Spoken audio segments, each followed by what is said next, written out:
New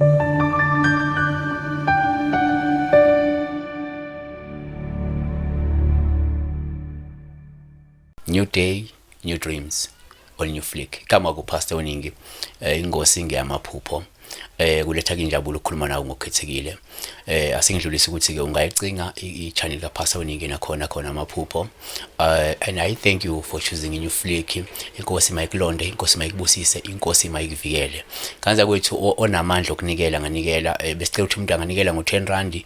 Kuya ngokuthi ke mhlawumbe ke umoya wakho uhole ukuthi unganikela ngamalini. Sifisa ukunyusa i-content noma ukuthuthukisa i-content noma sifisa uku-add i-content entsha kwi-channel. Kodwa ke lokhu kubiza ukuthi ke sicele ukuthi mhlawumbe uphonse ijezivivaneni if possible.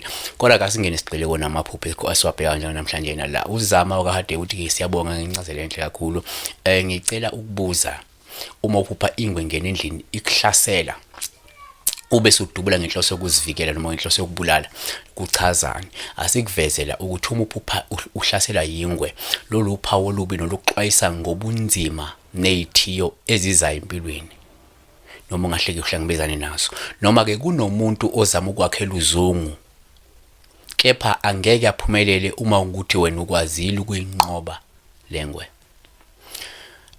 Lasibheke la empeleni iphupho lika Reginald Pen Mahlangu ukuthi ke uma uphupha ukulumaka indlu ngiyacabanga ukuthi uchaza la ukuthi uma uphupha uhlanza indlu noma ukukhuculula indlu.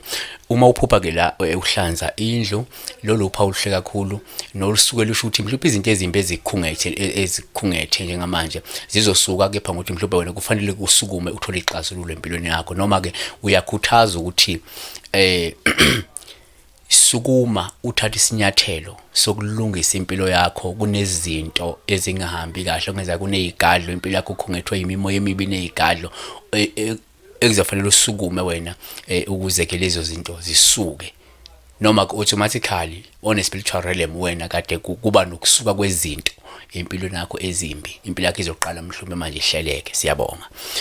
Uphinde wabuza futhi la ukuthi ke uma uphupha la uphethe imali noma uphiwa imali umuntu osashona mhlawumbe ngomngani kungasho ukuthini. Asikuveze la ukuthi uhlezi sikuveza ukuthi uma uphupha la umuntu osashona ekunikeza imali lolu uphawu oluhle noluyamaniswa kakhulu nenhlanhla esuke iza kuwena noma ukuthi olingasho mhlawumbe inguquko ezinhle efanele uzilindele eziza empilweni yakho. Yabona noma ke uma uphupha isihlobo sakho esashona sekuphi imali kungaphinde kube uphawu osuke lukuvezela ukuthi wena ungase mhlawumbe uthole amathuba amahle empilweni noma ke uzothola ukwesekwa noma uzothola usizo kumuntu omaziyo maduzane. Siyabonga. Ngicela ngenza kwethu nilandele lapha umakhosi amakhulu on Instagram khosi amakhulu niyo checka lapha imikhiqizo nimlandele nakhona la kukhona ke imikhiqizo ayikhiphile ebizwa ke la ngePure Charm enye ubizwa ngomazibuthi amakhambi lamahle kakhulu abantu abafuna inhlanhla abafuna ukuvuleleka nje into zabo zihambe kahle. Amakhambi kuyakwazi ukuyikhora wherever you are iyafika. Inamba zikhona at the end of the video uzothola inamba zakhe la ngathi ke utholela amakhambi amahle kangaka. Amakhambi enza ukuthi umuntu abe muhle athandeke abe nemali. Siyabonga. Umakhosi amakhulu sephinde wabuya namagezo enhlanhla ashaya emhlolweni. Uma ufuna ukuba nenhlanhla uthandeke uqame wedwa uphinde uhlale nemali zitholela umazibuthe ikambe lingashaya eceleni. Ungaphinde usitholele iPure Charm yona ke yokusiza ukususa isinyama isuse isichitho isuse namathunzi bese kwenza ibe nogazi.